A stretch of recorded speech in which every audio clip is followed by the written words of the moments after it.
The easy life. When I was young, I thought life was simple. My father had money, so I did not worry. I did not study much.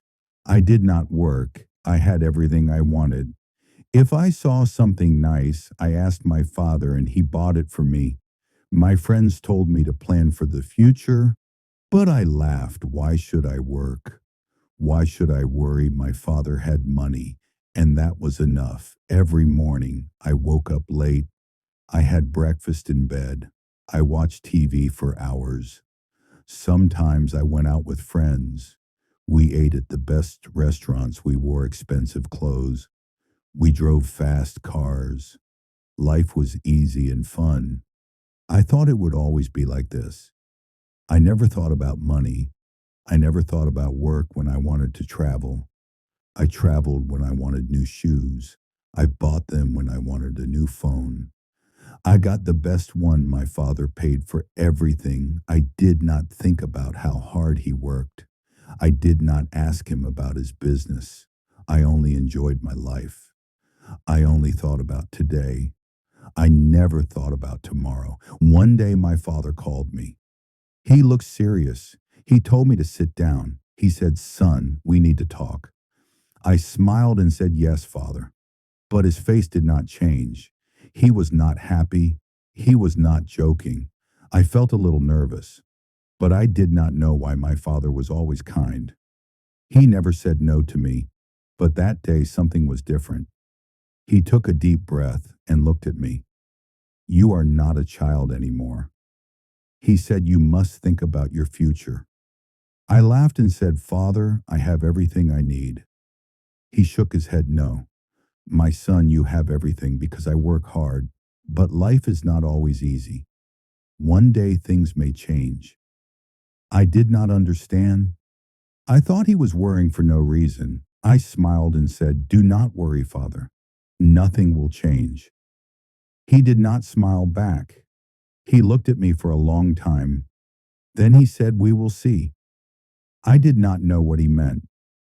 I thought he was just in a bad mood. I stood up and left the room.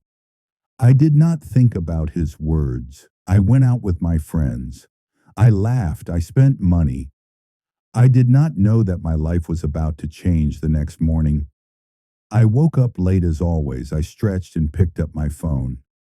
There were many messages from my friends. They wanted to go out. I smiled and got ready. I wore my best clothes, sprayed expensive perfume, and walked downstairs. But when I reached the living room, I saw my father again. He was waiting for me. His face was serious. "Sit down," he said. I sighed and sat. "Father, I have plans." I said. He did not care. He looked straight at me. "You are not a boy anymore." He said, "You must learn about life." I rolled my eyes. "Father, I know about life." I said. He shook his head. "No, you do not," he said. Then he said something strange. "Come with me." I followed him outside. He walked to his car. I did not know where we were going. He did not say a word. I sat next to him, confused. He started driving. The city looked different that morning. I saw people walking fast. I saw workers cleaning the streets. I saw men selling food on the side of the road. I never looked at these things before that day. I noticed after some time my father stopped the car. We were in a part of the city I had never visited. The buildings were old. The streets were not clean. People looked tired. My father pointed at a man selling fruit. "Look at him," he said. "He wakes up at dawn. He works all day. He does not rest. He does not complain. He works to feed his family." I did not say anything. Then my father showed me a small shop inside. An old woman was sewing clothes. She has been working for 40 years. He said she does not have much money, but she works hard every day. I looked at the woman. She was tired, but she did not stop. She kept working. I had never seen people like this before. I had never thought about them. My father turned to Meadow. "You see now," he asked, "life is not easy for everyone. Some people work hard every day, But you, my son, have never worked as a single day. I felt strange. I wanted to say something, but I did not know what to say. I looked away for the first time in my life. I felt small. I felt different. Something inside me had changed. We got back into the car. My father did not speak. He just drove. I sat quietly thinking the images of the man selling fruit and the woman sewing clothes stayed in my mind. I had never thought about people like them. I had never thought about work. My life was easy. But now I felt different. I did not know. Why, after some time, my father stopped the car again. This time we were in front of a large building. It was his office. I had been there before, but I never stayed long. I only visited when I needed money. My father got out. Come, he said. I followed him inside. The office was busy. People were walking fast. Phones were ringing. Papers were everywhere. My father took me to his office. He sat down and looked at me. Do you know what I do every day? He asked. I shrugged. You work, I said. He nodded. Yes, but do you know how hard I work? I stayed quiet. He continued. I wake up early. I make big decisions. I solve problems. I take care of this company. And I do all of this for you. I looked around the office. I saw tired workers. Some were writing reports. Some were making calls. Some looked stressed. I never thought about these things before. I only saw the money my father gave me. I never saw how he earned it. I felt something strange inside me. It was guilt. Then my father handed me a small notebook. From tomorrow you will work here. He said. I laughed. Me work? I asked. He did not laugh. Yes, he said, you will start from the bottom. You will learn. I was shocked, but I don't need to work. I said. My father shook his head. You do. He said, because one day I will not be here. And then what will you do? I did not know what to say. I had never thought about life without my father. I had never thought about the future. I had never thought about anything except my own comfort, but now I had no choice. My father had decided tomorrow my life would change. Tomorrow I would start working for the first time in my life. The next morning, I woke up early. It felt strange. I was used to sleeping late, but now I had to work. I got dressed and went downstairs. My father was waiting for me. He gave me a small bag. Your lunch, he said. I looked at him. In surprise, lunch can't. I eat at a restaurant? I asked. He shook his head. Workers bring their own lunch, he said, and today you are a worker. We left the house and drove to his office when we arrived. He did not take me to his big office instead. He took me to a small room. There were many desks. People were working on computers. A man came to us. He was wearing glasses and looked serious. This is Mr. William. My father said you will work under him. Then he left. Mr. William looked at me. Come with me, he said. He walked fast. I followed him. He gave me a chair and a small desk. You will check these papers. He said. He put a big stack of papers in front of me. Look at the numbers, find mistakes, mark them. I stared at the papers. There were so many, all of them. I asked. Mr. William nodded yes, and worked fast. I sat down and started. At first it seemed easy, but after an hour my head hurt. The numbers looked the same. My eyes felt tired. I wanted to stop, but I couldn't. Everyone around me was working. Nobody was resting. Nobody was talking. It was not like my old life. This was different. This was work by lunchtime.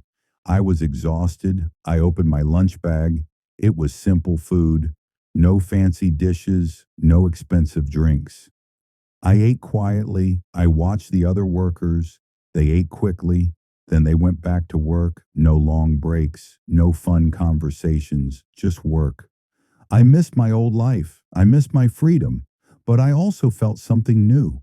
I felt respect. These people worked hard every day. And now I was one of them. The afternoon was even harder. My back hurt from sitting. My hands were tired from riding. I wanted to stop. I wanted to go home, but I couldn't. Mr. William came to my desk. He checked my work. He found mistakes. Do it again. He said I sighed. I wanted to argue, but I didn't. I just nodded and started again. When the day finally ended, I felt different. I was tired, but something inside me had changed for the first time. I understood how hard people worked. For the first time, I understood that money did not come easily as I walked out of the office. I saw my father waiting for me. He did not ask me how my day was. He only smiled. And for the first time in my life, I smiled back. Not because life was easy, but because I had earned that smile the next day. I woke up early again. My body was sore. My hands were stiff. I never felt this way. Before I wanted to stay in bed, but I couldn't. I had work to do. I got dressed and went downstairs. My father was already at the table. He looked at me and nodded. Good, he said, that was all. But it felt different. It felt like he was proud. When I arrived at the office, Mr. William was waiting. He did not smile. You were slow yesterday, he said. Today, work faster. I wanted to say something, but I didn't. I just sat down and started. The papers were in front of me again. The numbers were waiting. My head still hurt, my back still ached. But I worked. I did not stop by noon. I finished my task. Mr. William checked my work. He found fewer mistakes, better. He said just one word, but it felt good. It felt better than buying something expensive. It felt better than wasting time with friends. It felt like I had done something real. I never felt this before. I never cared about work before. But now I did. During lunch. I sat with other workers. They talked about their families. They talked about their problems. They laughed. They ate fast and went back to work. I listened to them. I never thought about people like them before. I never thought about what they went through. But now I was sitting with them. I was one of them. The afternoon was hard. Mr. William gave me more work. Let's see if you can handle this. He said I wanted to complain, but I didn't. I just nodded. I focused. I worked. The hours passed. My back hurt, my hands achy, but I kept going. I wanted to prove that I could do this. I wanted to prove it to myself at the end of the day. Mr. William looked at me. He did not smile, but he said, not bad, just 2 words, but they meant a lot. I nodded and left the office. My father was waiting outside. He looked at me tired. He asked. I nodded. He smiled good. He said I understood. Now I understood why he made me do this. And for the first time, I did not want to run away from work. I wanted to learn more. Days passed, then weeks, then months. I worked every day. At first, it was hard. My body hurt. My mind felt tired, but slowly I got better. I made fewer mistakes. I worked faster. Mr. Williams still did not smile, but he stopped complaining. Sometimes he even said, good job. Those words felt better than any gift I ever received. I started to understand money before I only spent it. Now I saw how hard it was to earn. I watched my father work. I saw him make big decisions. I saw him handle problems. I saw him take care of the company. I never respected his work before, but now I did. He was not just a man with money. He was a man who built something with his own hands. One evening, my father called me to his office. He looked at me for a long time. Then he said, you have changed. I did not know what to say. He continued, at first, you were lazy. You did not care about work, but now you understand. I nodded. He was right. I was not the same person anymore. I felt different. I felt stronger. Then my father surprised me. He took out a small key and gave it to me. This is your office. He said. I was shocked. My office, I asked. He nodded. You are ready for more responsibility. You have worked hard now. It is time to take the next step. I held the key in my hand. It was small, but it felt heavy. It was not just a key, it was trust. The next day, I moved to my new office. It was small, but it was mine. I had my own desk, my own chair, my own work. I was no longer just a worker. I was learning how to lead. It was not easy. I made mistakes. I had bad days, but I did not give up. I kept working. I kept learning. I wanted to be like my father. I wanted to build something of my own. Looking back, I laugh at my old self. I thought life was easy. I thought money was simple, but I was wrong. Life is work. Life is effort. Life is building something with your own hands. My father taught me that, and now I am ready for the future. Not because I have money, but because I have learned how to earn it.